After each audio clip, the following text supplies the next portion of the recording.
Welcome to Ordering, where you will discover the revolutionary advanced logistics function. Get ready to dive into an experience that will completely transform the logistical management of your online store.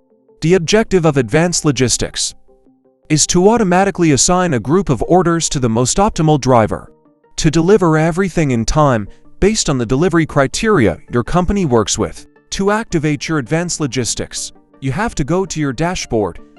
In the Delivery Automation option, select your group of delivery people and click on the tab that says Advanced Logistics.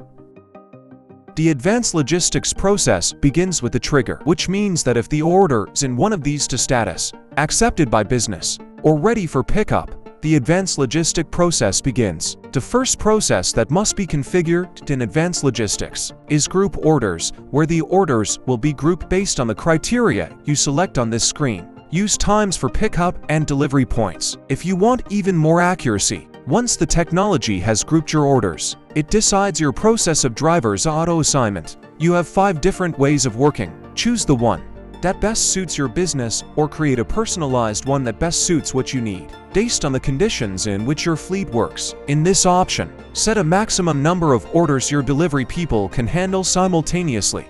That's it. Automate your business deliveries with advanced logistics today.